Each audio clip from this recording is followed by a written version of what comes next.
जय Hind guys. Now start और next video lecture. अपनी कड़ी को हम लोग आगे बढ़ाते हैं। जैसा मैंने वादा किया था आईटी जैम जो 2022 का क्वेश्चन हुआ है उसका सारा हम सोल्यूशन अब प्रोवाइड करने जा रहे हैं। तो अभी तक आपने हमारे वीडियो चैनल को सब्सक्राइब नहीं किया है तो प्लीज़ को सब्सक्राइब कर लीजिए और ज़्यादा से ज़्यादा इस लेक्चर्स को शेयर करिए। हो सकता है किसी को जिसकी जो ज़रूरत हो उसको चीज़ें प्राप्त हो जाएँ। और दूसरी एक बड़ी बात, हमारा ये व्हाट्सअप नंबर है 9452 310 182। अगर किसी क्वेश्चन में आपको प्रॉब्लम है तो आईटी जैम का है, गेट का है या नेट का है तो आप इस व्हाट्सएप पे भेजें, अपने विचार दें, डेफिनेटली उसका हम सॉल्यूशंस प्रोवाइड करेंगे। तो चलते हैं, स्टार्ट करते हैं। अब एक पूरी सीरीज़ बनाने जा रहे हैं। पहले हम लीनियर अलजेब्रा की बनाएंगे, उसके बाद जो कुछ होगा लीनियर अलजेब्रा और मॉडर्न अलजेब्रा को कंबाइंड कर देंगे, उसके बाद रियल की बात करेंगे और अप्लाइड की हम लोग लास्ट में बात करेंगे। तो पूरे सीरीज का अब हम सॉल्यूशंस प्रोवाइड करने चल रहे हैं। तो क्वेश्चन 1 से हम स्टार्ट करते हैं सीरियल से। ये क्वेश्चंस पूछा हुआ है जिसमें कहा गया है कि कोई 2x2 का मैट्रिक्स M है, M this 1 1 and 1 0 belongs M2R, मतलब इसकी एंट्री जो है रियल नंबर से है। ठीक है। If the 8 power of M, कह रहा है कि M का जो 8 पावर है वो इस रिलेशंस और इस इक्वेशंस को सेटिस्फाई करता है, तो आप बताइए कि x की वैल्यू क्या होगी। ठीक है। इस टाइप का अक्सर क्वेश्चंस जो है हमारा आता है और बड़ा पेटेंट क्वेश्चंस है जैम वालों का ये। तो जब भी इस टाइप का कोई क्वेश्चन देना तो केली हैमिल्टन थ्योरम से आप सॉल्यूशंस तलाशने का प्रयास करें, सबसे बेस्ट मेथड वो है। तो केली हैमिल्टन क्या कहता है कि इसका जो कैरेक्टरिस्टिक इक्वेशन होगा, मतलब lambda square minus lambda into trace, तो ट्रेस 1 हो जाएगा, plus determinant -1 is equal to 0। This implies lambda square is equal to what, lambda plus 1। मुझे m raise to the power 8 चाहिए तो हमें lambda raise to the power 8 की तलाश करनी है। तो चलिए हम लोग अगर इसका स्क्वायर कर दें तो lambda raise to the power 4 is equal to what, lambda square plus 2 lambda plus 1 और lambda square is equal to this much. तो lambda raise to the power 4 is equal to lambda square means lambda plus 1 plus 2 lambda plus 1 और ये जो मेरी value होगी 3 lambda plus 2। अब again जब square करेंगे तो lambda raise to the power 8 3 lambda plus 2 का स्क्वायर होगा 9 lambda square plus 4 plus 12 lambda, this हो गई बातें। अगेन अब लैम्डा स्क्वायर को भगाइए यहाँ से, तो lambda raise to the power 8 ये हो गया 9 lambda square means lambda plus 1, तो 9 lambda plus 9 and plus 4 plus 12 lambda, तो ये जो होगा हमारा 21 लैम्डा प्लस 13 हो गया। तो जब हम इसको m raise to the power 8 करेंगे तो m raise to the power 8 is equal to 12 lambda की जगह m और कांस्टेंट होता है तो उसके साथ i हो जाता है, सबको पता है। This is the 21। अब बस वैल्यू लिख दीजिए। तो 21 m का मतलब क्या हुआ कि m में 21 से मल्टीप्लाई करेंगे तो 21 और ये 21 और 0 प्लस 13i का मतलब हुआ 13 0 0 13।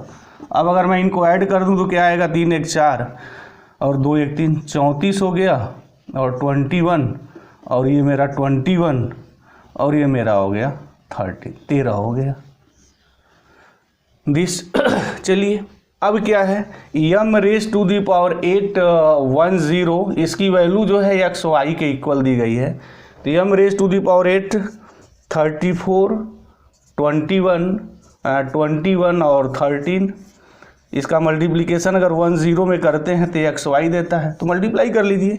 इस रो का जब इस कॉलम में मल्टीप्लाई करेंगे तो 34 plus 0 is equal to x, तो एक्स इज इक्वल टू 34 होगा और वाई की वैल्यू यहाँ से हमारी निकल जाएगी, वाई इज इक्वल टू 0। तो मुझे एक्स की वैल्यू फाइंड करनी थी, तो एक्स की जो वैल्यू है वो 34 है और इसमें जो ऑप्शन सी रहा है this is the right one, ये कम्प्लीटली राइट रहा है। अब नेक्स्ट क्वेश्चंस पे आते हैं। जनरली ये एक मैट्रिक्स के रैंक की बात की गई है। हालांकि आईटी जैम में अक्सर इस प्रकार का क्वेश्चंस बहुत ही कम सेट होता है क्योंकि ये क्वेश्चंस बहुत इजी फॉर्म में माने जाते हैं। बहरहाल कभी कभी ऐसे भी क्वेश्चंस मजाकिया तौर पे जैम वाले दे देते हैं।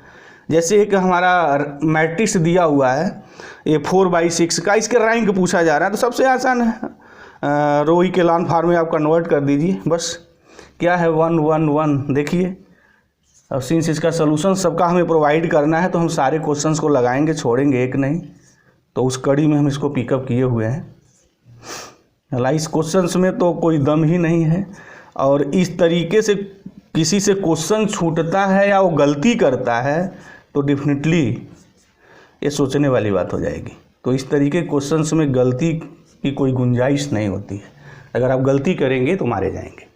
क्या करना है, इकेलॉन फॉर्म में कन्वर्ट करना है। तो फर्स्ट रो तो हम लोग एज इट इज़ ऐसे उतार लेंगे, इसमें कहीं से कोई प्रॉब्लम नहीं है। उसके बाद इसमें से इसको सब्ट्रैक्ट करेंगे तो ये हो गया 0 -1 अगेन -1, ये दिस इज़ द 1 1 0। सेकेंड रोज में थर्ड रो हमने निकाल दिया है, फर्स्ट रोज को थर्ड रो को एज इट इज लिख दे रहे हैं 0 1 0 1 0 1। थर्ड रो को भी ऐसे उतार लीजिए। अब देखिए क्या होगा, with the help of the second row हम अन्य रोजों की पहली एंट्रीज को 0 करते हैं, अगर वो 0 है तो सेकेंड एंट्री को 0 करते हैं। तो देखिए अब with the help of the second row इसको 0 करेंगे, इसको 0 करेंगे, तो ऑलरेडी 0 दिया ही है तो करने की ज़रूरत ही नहीं है। चलिए सेकेंड भी एज इट इज उतर गया। अब हम ऐड कर दे रहे हैं सेकेंड और थर्ड रो को, तो ये हो गया 0, ये -1 2 1 1। इसमें तो अभी कुछ काम ही नहीं करना पड़ेगा, ऐसे ही है।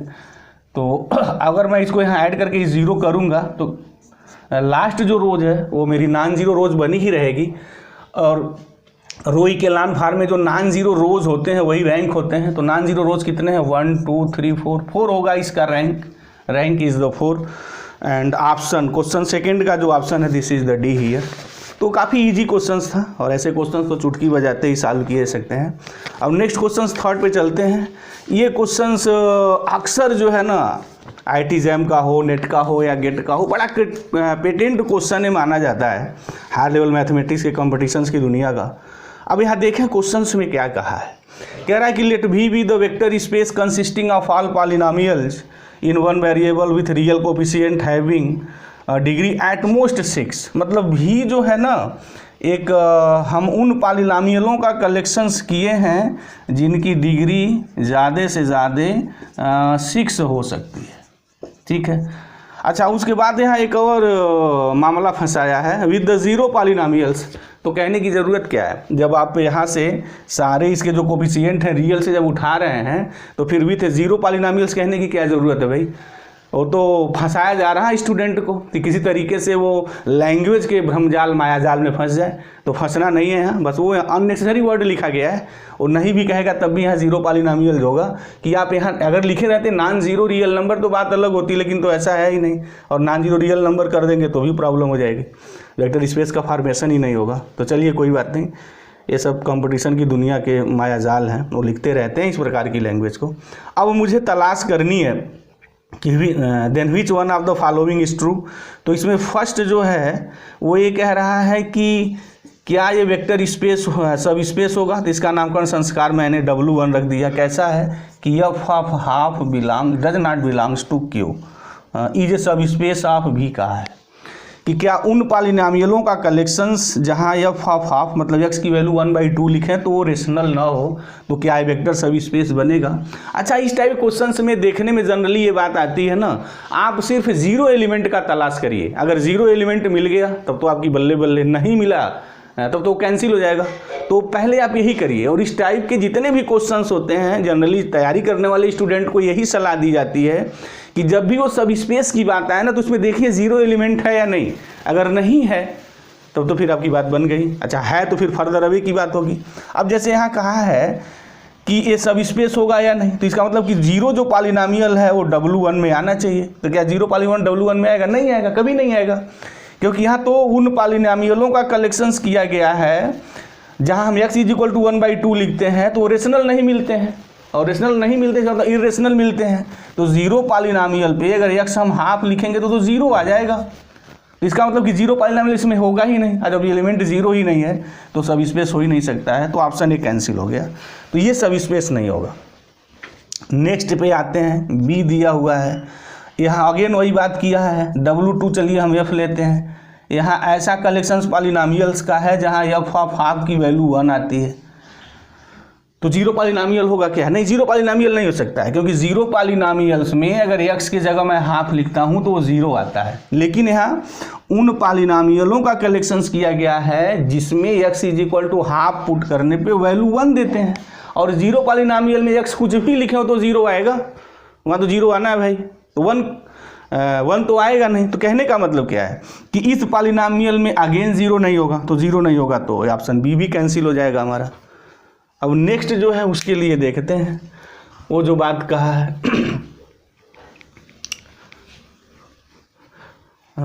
सी में ऐसे पॉलिनोमियलों का कलेक्शन किया गया है जहाँ x is equal to half और x इज इक्वल टू 1 लिखने पे पॉलिनोमियल्स की जो वैल्यू मिलती है वो सेम मिलती है।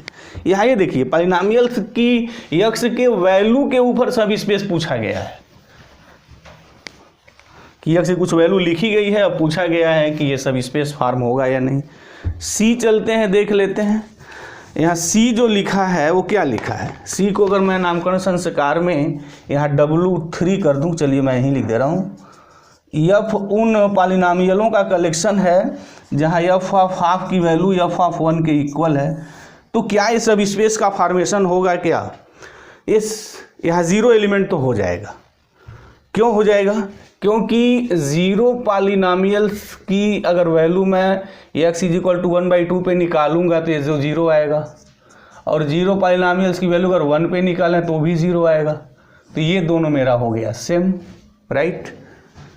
तो जीरो एलिमेंट यहाँ है, तो बाकी देख लेते हैं। तो बाकी देखने के लिए वो 1 स्टेप टेस्ट पर्याप्त है, वही कि a alpha plus b beta belongs to W, बड़ा फेमस रिजल्ट है, ये सबको पता है, ये फील्ड से बिलोंग करते हैं, और अल्फा बीटा कोई एलिमेंट उस नॉन एम्प्टी सबसेट के होते हैं जिनको सब स्पेस होना होता है।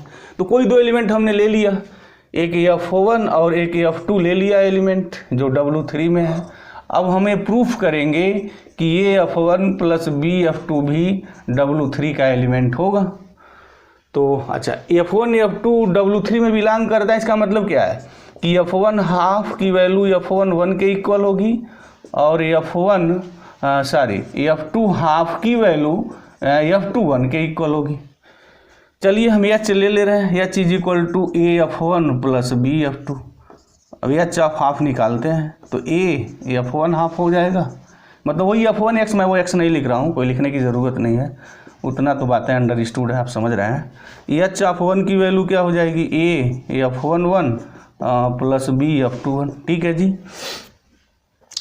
अब मुझे अगर ये प्रूफ कर दें कि H of half is equal to H of 1 है, तो मीनिंग हो गई H बिलोंग्स W3, और H अगर W3 में बिलोंग करता है और तो H A F1 plus B F2 है, इसकी मीनिंग कि ये मेरा W3 में बिलोंग करेगा, तो W3 हमारा सब स्पेस हो जाएगा। तो देखते हैं बिलोंग करता है या नहीं। अच्छा एक चीज़ यहाँ, जैसे H ऑफ 1 मैं यहाँ लिखूँ तो A F1 1 जो है हमारा ना, F1 हाफ वो F1 1 के इक्वल है, तो या F1 1 की जगह हम F1 हाफ लिख सकते हैं, लिख दिया। B यहाँ मैं लिख सकता हूँ F2 हाफ। अब देखिए इसको आप ध्यान से देखिए, अटेंशन हियर। तो फिर ये क्या मिला आप, H of 1 is equal to H of 1 S, ये पॉलिनोमियल मिलेगा W3 में, क्योंकि W3 में उस पॉलिनोमियलों का कलेक्शंस है जहाँ F of 1 is equal to F of half है, तो S H of half is equal to H of 1। तो मीनिंग ये हो गई कि H W3 में मिलेगा। अगर H W3 में मिलेगा तो निर्विवाद रूप से इनको भी A F1 plus B F2 S belongs to W3। तो हेंस जो ऑप्शन सी है this is the right one, 100% right, ये सब स्पेस है। अच्छा इसमें नेक्स्ट ऑप्शन ये कहा गया है, चलिए उसको मैं W4 नाम दे रहा हूँ, कि हम उन पॉलिनोमियलों का कलेक्शंस कर रहे हैं। वो पॉलिनोमियल कैसे हैं भाई, कि उनका जो डिफरेंशिएशन है F डैश हाफ 1 मिलता है।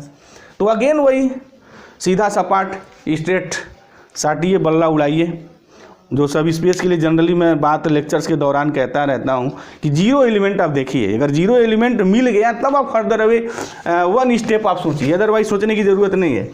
यह क्या है, W4 में उस पॉलिनॉमियल का कलेक्शंस है कि जिनका first derivative at x is equal to half 1 मिलता है। तो अगेन यह जीरो पॉलिनॉमियल नहीं होगा। क्यों नहीं होगा? क्योंकि जीरो पॉलिनॉमियल का जो डिफरेंशिएशन है वो तो जीरो आता है, राइट। अब जीरो पॉलिनॉमियल्स के डिफरेंशिएशन में 1/2 लिखेंगे तो हमेशा जो है वो जीरो आएगा, 1 तो आ ही नहीं सकता है। तो कहने का मतलब क्या कि W4 का जो इस तरह का कंस्ट्रक्शन हो रहा है उसमें जीरो पॉलिनॉमियल मिलना ही नहीं है। तो जीरो मिलना ही नहीं है तो ये W4 जो ऑप्शन डी है वो सब स्पेस का फॉर्मेशन नहीं कर सकता है, जीरो ही नहीं है। बाकी हमको टेस्ट ही करने की ज़रूरत नहीं है। तो ये अच्छा क्वेश्चन रहा है जहां हमारा केवल ऑप्शन सी सही रहा है। अब अगेन हम एक क्वेश्चंस की बात यहाँ करते हैं।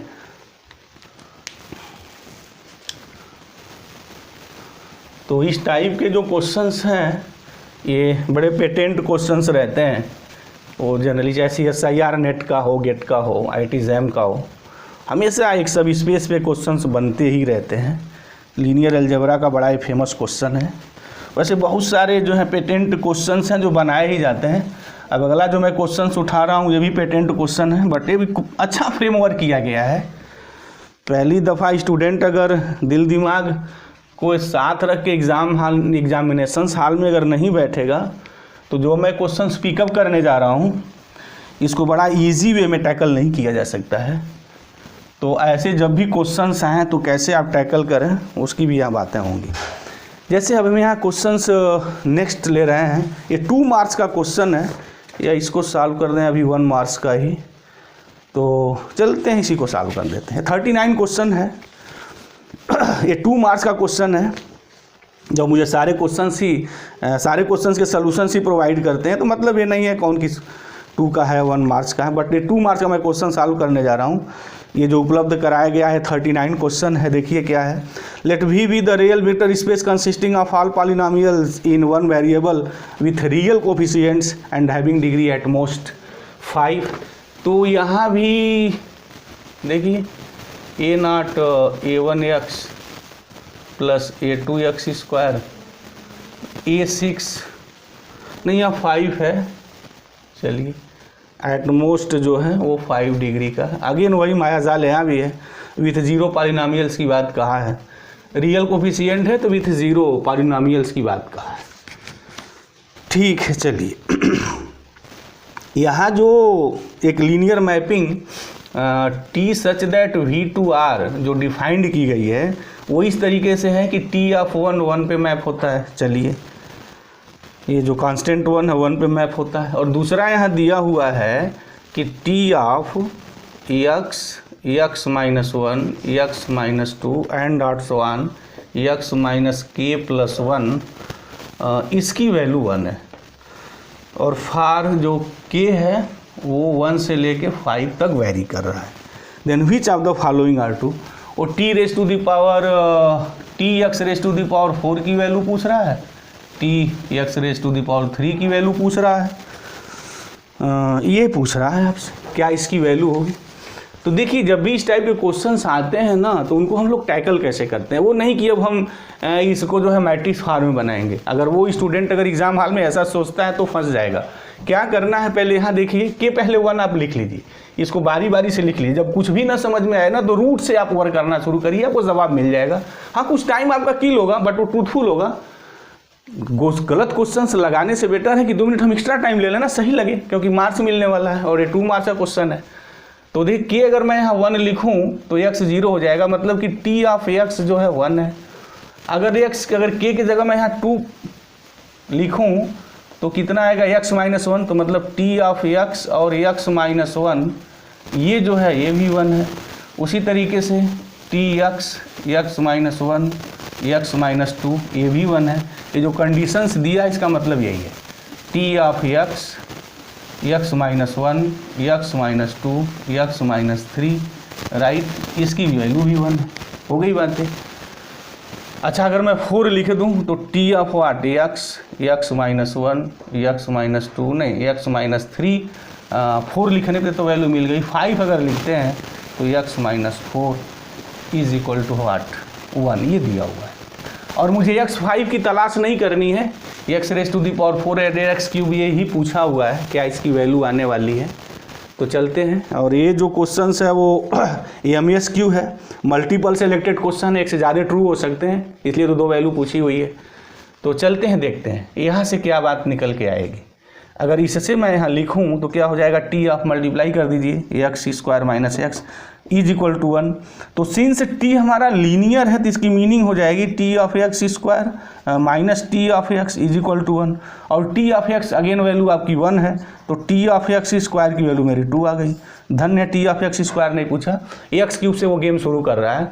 अब एक्स क्यूब वाला फार्म मेरा यहाँ आएगा, तो मल्टीप्लाई करिए टी ऑफ इसका मल्टीप्लिकेशन हम किए हैं तो ये आया है एक्स स्क्वायर माइनस एक्स, और इस एक्स माइनस 2 ये 1 है, तो मल्टीप्लाई कर लीजिए, ये हो जाएगा एक्स क्यूब, इसका मल्टीप्लिकेशन करेंगे माइनस 2x स्क्वायर, ये minus x square plus 2x, ये 1 है।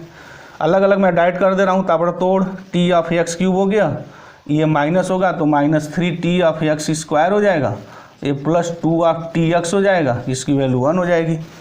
तो टी ऑफ एक्स क्यूब, तो पहले मुझे इसी की भी तलाश करनी है, minus 3 x square, T of x square 2 है, तो 3 इंटू 2 हो गया, plus 2 into T of x 1 है, इज इक्वल टू 1।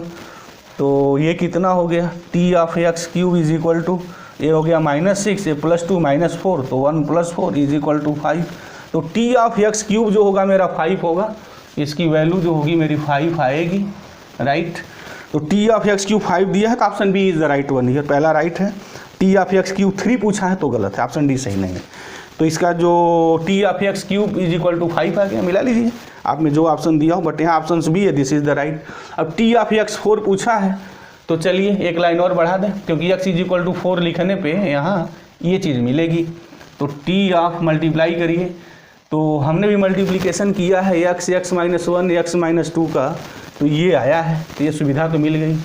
तो ये है x minus 1 x minus 2 x minus 3 is equal to 1। तो टी ऑफ कहाँ से कहाँ तक हमने मल्टीप्लाई किया है, टी ऑफ ये लिया हुआ है पूरा, तो ये लिया है, तो यहाँ ये आया है, क्या है ये, तो एक्स क्यूब ये हो जाएगा minus 3x square and plus 2x, यही है ना, यस यही है, इंटू बच जाएगा x माइनस 3 और इज इक्वल टू 1 है। अब मल्टीप्लाई कर दीजिए टी ऑफ, इसमें जब मल्टीप्लाई करेंगे तो x raise to the power 4 minus 3x cube हो गया, इसका मल्टीप्लाई जब मैं इसमें करूँगा तो माइनस 3x क्यूब हो जाएगा, और 3 3 का 9 9x स्क्वायर हो जाएगा, राइट। इसका मल्टीप्लिकेशन करेंगे तो प्लस 2x स्क्वायर, और ये हो जाएगा minus 6x is equal to 1। सबको थोड़ा एडजस्ट कर लीजिए, x raise to the power 4 हो गया, ये हो गया माइनस 3 3 6x क्यूब लीजिए जी, और 9 2 11x square minus 6x 1। Linearity property लगा दीजिए, तो ये हो गया t of x 4 minus 6 t of x cube plus 11 t of x square minus 6 t of x is equal to 1। T of x 4 इन्हीं की वैल्यू की मुझे तलाश है, minus t x cube, t of x cube हम लोग निकाले हैं, वैल्यू 5 आई है, तो 6 5 हो गया 30 plus 11 into T of x square की वैल्यू मेरी 2 आई है, तो 11 दूना हो गया 22 माइनस टी ऑफ एक्स 1 आया है, तो माइनस 6 इज इक्वल टू 1।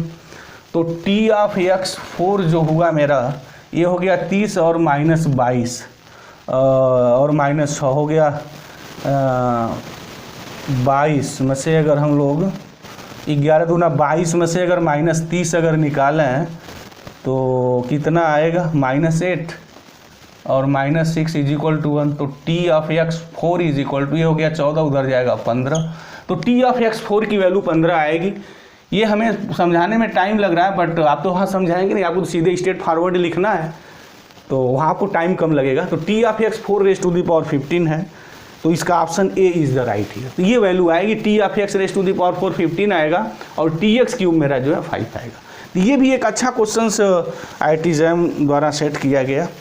अब हम लोग नेक्स्ट क्वेश्चंस पे आते हैं और ये भी क्वेश्चंस IIT-JEM वाला बड़ा पेटेंट है, देखते हैं क्या है।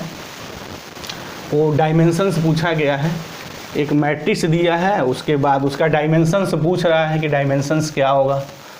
तो सब तो ऐसे ही क्वेश्चंस हैं, बट ये क्वेश्चंस थोड़ा अलग हट के रहा है।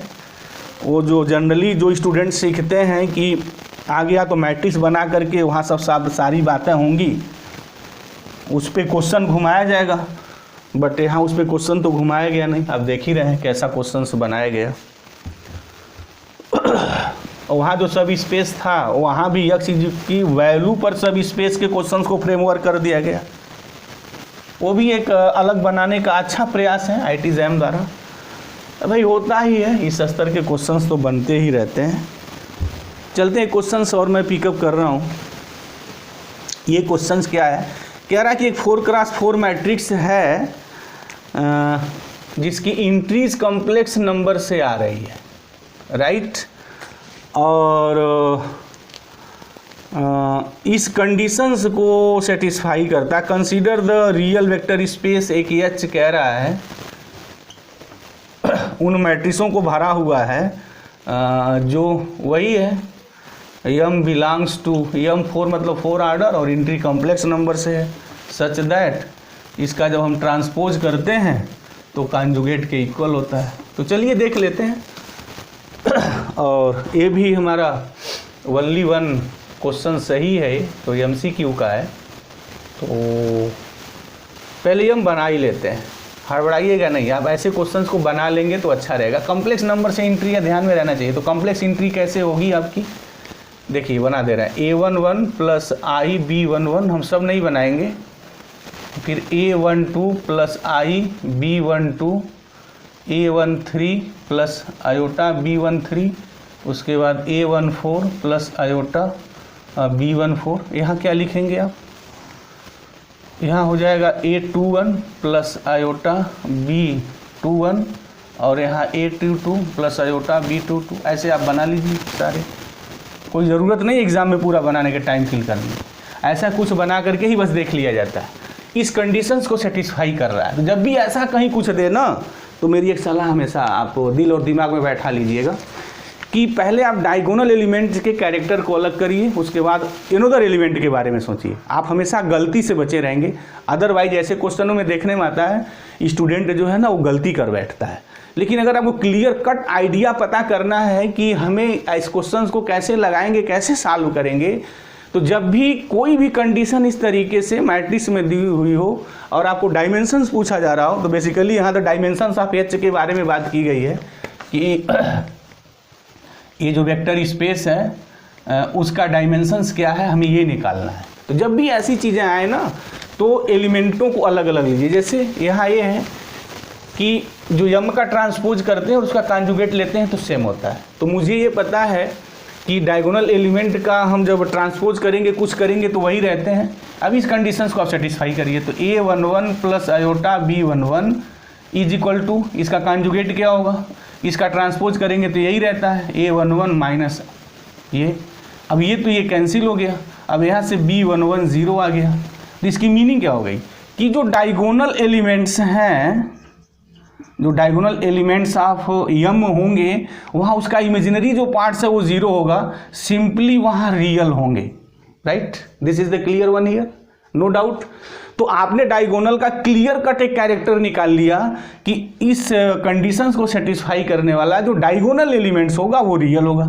अब इनअदर एलिमेंट्स के बारे में बात आइए। अब इसमें देखिए, क्योंकि जब इसका ट्रांसपोज करते हैं और कॉन्जुगेट करते हैं तो इक्वल आता है। तो ये हो गया A12 प्लस आयोटा B12, इसका ट्रांसपोज किया और ये इसके इक्वल होना चाहिए, मतलब A21 प्लस आयोटा B21। तो क्या मतलब हुआ भाई, A12 minus iota B12 is equal to A21, यही है ना इसका इनअदर एलिमेंट्स। मतलब इसका ट्रांसपोज करते हैं तो इसके इक्वल होता है, बट वो इक्वल जो है कॉन्जुगेट होके होता है। तो कॉन्जुगेट होके इक्वल होगा मतलब ऐसा होगा। अब यहाँ देखिए, ये तो एक हमारा बड़ा जनरल रूल है कि दो कॉम्प्लेक्स नंबर सेम कब होते हैं, जब रियल रियल के हो, इमेजिनरी इमेजिनरी के हो। तो ये इसके इक्वल होना पड़ेगा, तो यानी A21 is equal to A21, और ये जो है B12 is equal to minus B21 हो गया। ओहो, तो रियल पार्ट सेम हो जाएगा, बट इमेजिनरी जब लिखेंगे ना तो निगेटिव के साथ लिखेंगे। कहने का मतलब क्या है कि जब ये एंट्री आप भरेंगे तो कैसा होगा, रियल जो है यहाँ तो रियल वही आ जाएगा। ध्यान से देखिएगा, अटेंशन अगर यहाँ है तो क्लियर कट आपको आइडिया मिल जाएगी। और इस टाइप का जब कोई भी क्वेश्चन आप लगाएंगे तो यू हैव नो ट्रबल। यहाँ इनमें के बीच रिलेशन क्या है, ऑलरेडी वो रिलेशन देखिए बता रहा है कि उसका निगेटिव हो जाता है। तो यहाँ B12 है तो ये जो होगा माइनस मेरा हो जाएगा B12। बाकी यहाँ तो सिर्फली रियल आएंगे। अब यहाँ अपने मन से कुछ भी भरिए, यहाँ कुछ भी भरिए, लेकिन अब यहाँ कुछ भी नहीं भर पाएंगे। यहाँ जैसा आप भरे होंगे, जैसे मान लीजिए मैं लिख ही दे रहा हूँ एक, यहाँ क्या होगा A23 प्लस आयोटा B23। जब ये यहाँ भरेंगे तो क्या आएगा, A23 वही आएगा, रियल वही मिलेगा।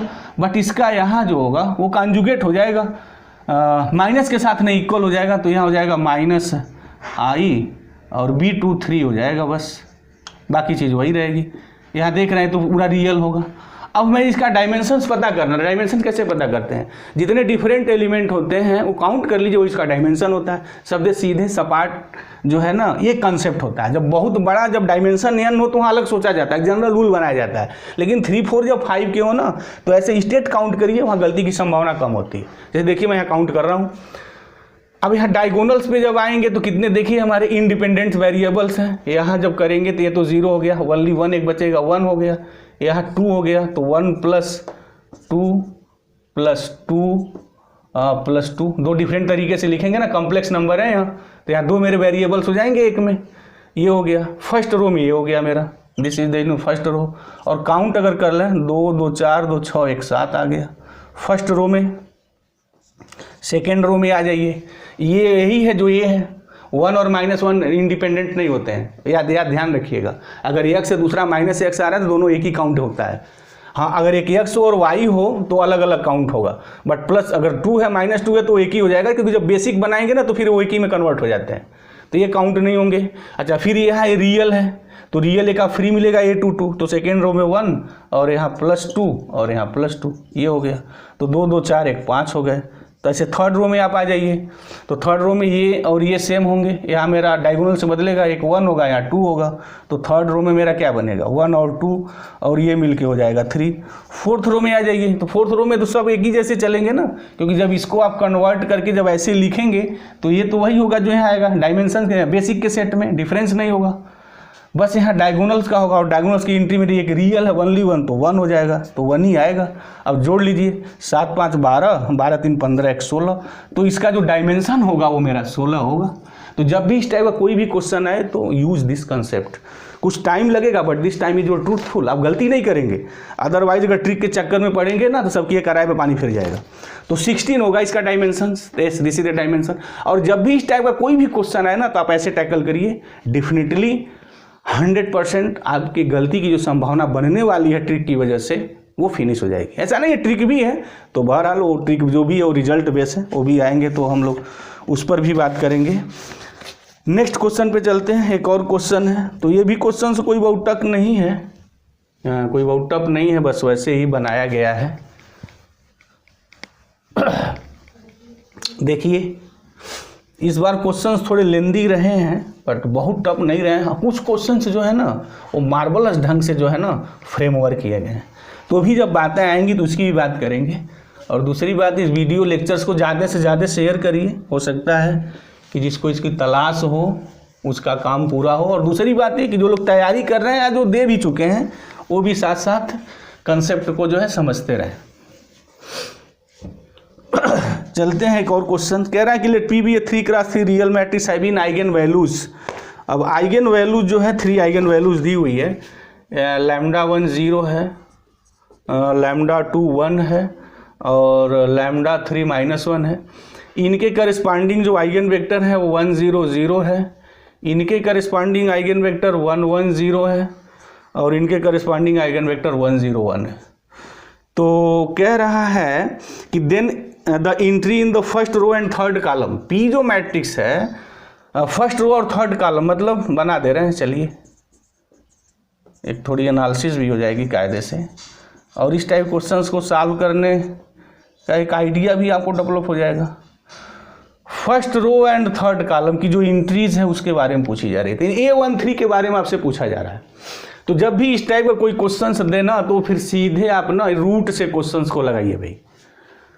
रूट से लगाएंगे तो गलती की संभावना जो है ना बिल्कुल कम हो जाएगी। अदरवाइज अगर ट्रिक खोजने लगेंगे, कुछ और चीज़ें बहुत हाई फाई सोचने लगेंगे। अक्सर देखने में आता है हाल में जो स्टूडेंट बैठा है एग्जामिनेशन हाल में, वो बहुत डीपली सोचने लगता है और क्वेश्चन बड़े छोटे ढंग से पूछे जाते हैं, स्ट्रेट फॉरवर्ड दे दिए जाते हैं। जैसे यही देखिए स्ट्रेट फॉरवर्ड क्वेश्चन है ये। अच्छा, ये 2 मार्क्स का क्वेश्चन है, ये सबसे बड़ी बात है। This is the question of 2 marks और ये क्वेश्चन नंबर 13 है। तो सीधे पहले यहाँ आ जाइए, क्या कहता है, स्टार्टिंग है डिफिनीशन ही हम लोग देखते हैं आइगन वैल्यूज और आइगन वेक्टर्स की, कि ये px is equal to lambda x. देखिए कितना ये जो है जड़ से क्वेश्चन पूछा हुआ है। लैम्डा जब 0 लिखेंगे तो px इज इक्वल टू 0 हो जाएगा और x मेरा ये आइगन वेक्टर दिए हुए हैं। तो px 0 का क्या मतलब हुआ, देखिए a11, a12 और a13 और x जो है लैम्डा 0 करस्पॉन्डिंग आइगन वेक्टर 1 0 0 है। मैं सबकी बात नहीं करूँगा, कुछ लेकर के ऐसे ही लगाया जाता है एग्जाम में, तो ऐसे ही लगाना है। इसका मल्टीप्लिकेशन ये करेंगे और 0 0 0 है ये, ठीक है। तो जब इस रो का इसमें मल्टीप्लाई करेंगे तो क्या आएगा, a11 0 हो जाएगा। तो a11 0 नहीं आएगा, फिर इसका इसमें मल्टीप्लाई करेंगे तो a21 भी 0 हो जाएगा, ठीक है, और a31 भी 0 हो जाएगा। तो मुझे तो a13 का तलाश है। अब a13 ना इसको मत लीजिएगा क्योंकि यहाँ मिल जाएगा। जब भी ये चीज़ बनाएंगे ना, जब इसका मल्टीप्लिकेशन इसमें करेंगे, देखिए इसका मल्टीप्लिकेशन जब 20 के साथ होगा तो a13 आ जाएगा। अच्छा, मैं डायरेक्ट यही लेके मल्टीप्लाई करके लगा सकता था, एग्जाम में मुझे टाइम बचाना है, लेकिन जब आप लगाएंगे ना तो इसकी यहाँ ज़रूरत आ जाएगी। जैसे देखिए अब मैं इसे करस्पॉन्डिंग लिखने जा रहा हूँ तो क्या होगा, p माइनस माइनस ऑलरेडी है तो प्लस i और x is equal to 0 already है। लैम्डा इज इक्वल टू -1 लिखेंगे तो px माइनस एक्स सेटिस्फाई करेगा। ये तो रूट्स की यही डिफिनीशन ही दी जाती है जब हम आइगन वैल्यूज आइगन वेक्टर्स की बात करते हैं ना लेक्चर्स में, तो सबसे पहले तो यही बात की जाती है। तो p प्लस आई का मतलब क्या हो गया कि डायगोनल में 1 जोड़ दीजिए, तो a11 प्लस 1, मैं पूरा नहीं लिखूंगा, देखिए a12 और a13। चलिए इसके साथ x क्या है, लैम्डा माइनस जो ये आइगन वैल्यूज है उसके करस्पॉन्डिंग आइगन वेक्टर मेरा 1 0 1 है। अब ये मेरा यहाँ 0 0 0 होगा। अब इसका मल्टीप्लिकेशन इसके साथ होगा तो क्या होगा, a11 प्लस 1, यहाँ ये 0 हो जाएगा, plus a13 is equal to 0, right. ये तो ऑर्डिनरी चीज़ है अब आपके लिए। a11 हम निकाल चुके हैं, उसकी वैल्यू कितनी आई है, 0 आई है। तो फिर a13 is equal to what, -1, मिल गया, हो गई बात अपनी। इसकी मुझे ज़रूरत ही नहीं थी, बस भरमराने के लिए दिया हुआ था। तो ऐसे क्वेश्चंस की अगर आप प्रैक्टिस है ना तो बहुत कम टाइम में आप सॉल्व कर सकते हैं। और this is the question of 2 marks, और 2 मार्क्स भी नेशनल स्तरीय कंपटीशन में बड़े मायने रखते हैं। तो फर्स्ट रो और थर्ड कॉलम की जो मेरी एंट्री है उसकी वैल्यू -1 है, तो यहाँ जो ऑप्शन सी है this is the right one, ये मेरा सही है।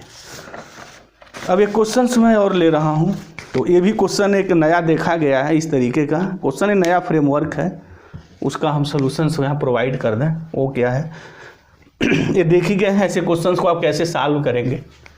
यहाँ लैम्डा 2 की कोई ज़रूरत नहीं थी लेने की, और एग्ज़ाम में तो थोड़ा दिमाग इस तरीके से दौड़ना चाहिए ना भाई, कि कैसे हमें लेना है, क्या करना है। माना कि 3 घंटे का प्रेशर बड़ा खतरनाक होता है, बट उन्हीं के बीच में तो मुझे चालाकी भी दिखाते रहनी है। अब एक क्वेश्चन मैं और यहाँ ले लूँ।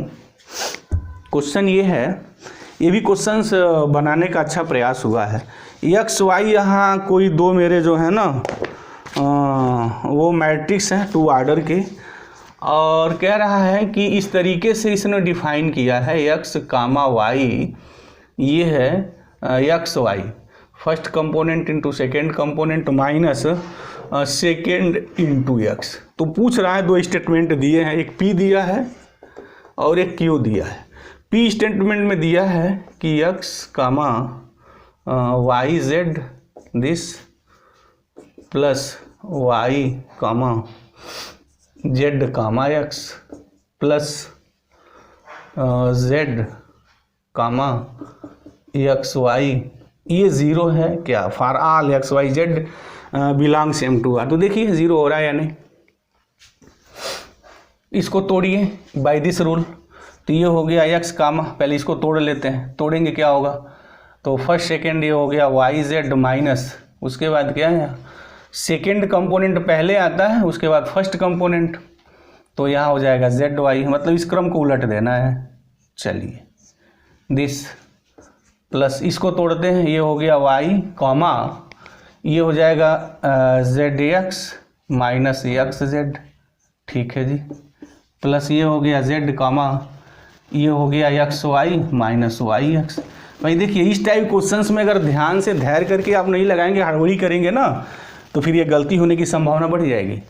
और नेशनल स्तर कॉम्पिटिशन्स का भी एक गुप्त तरीका होता है कि वो इस टाइप क्वेश्चंस देते हैं इजी लेकिन लेंदी और बड़ा प्लस माइनस, तो वहाँ स्टूडेंट अगर बड़ा क्लियर कट नहीं है ना, तो फिर अब जनरली देखा जाता है इस टाइप क्वेश्चन में स्टूडेंट बहुत गलती करता है, तो वो सब ध्यान रहना चाहिए।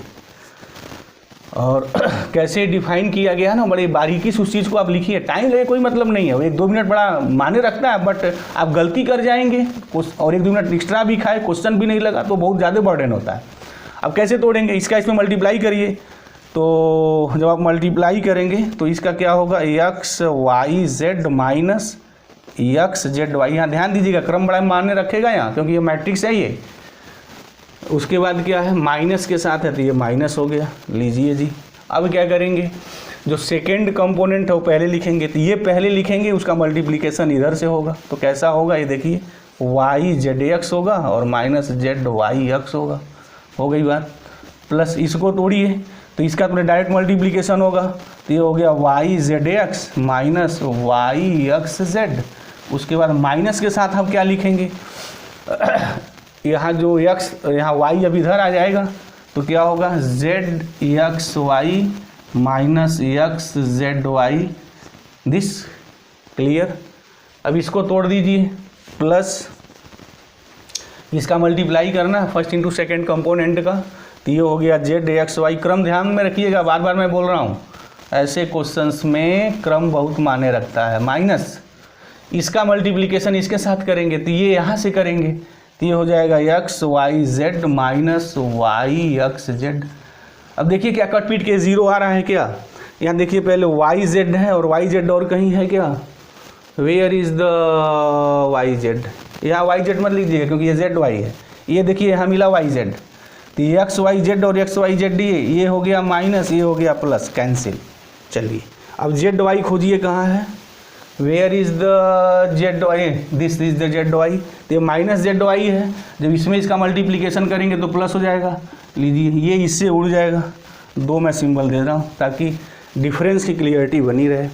अब यहाँ देखिए जेड एक्स ऐसे खोज के काटिएगा, यहाँ मैंने देखा जेड एक्स, अब खोजिए जेड एक्स कहाँ है इस टाइप का, तो यहाँ देखिए बगल में ही मिल गए, ये साहब यहीं प्रेजेंट है, तो फिर ये प्लस और ये माइनस ये उड़ गए। अब इनको मैंने 3 से करके उड़ा दिया, उड़ा दीजिए।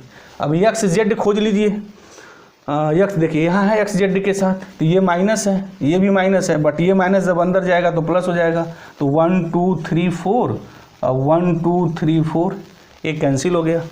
अब क्या बचे हैं, वाई एक्स बचे हैं, वाई एक्स खोजिए कहाँ है साहब, ये है वाई एक्स, देखिए तो ये हो गया मेरा प्लस, ये हो गया माइनस, तो 1 2 3 4 5 1 2 3 4 5 कैंसिल हो गया।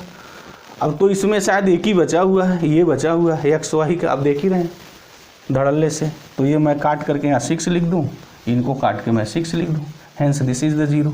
तो जो ऑप्शन ये जो स्टेटमेंट पी था this is the true here, तो कोई इसमें डाउट की बात ही नहीं है, पी ट्रू है।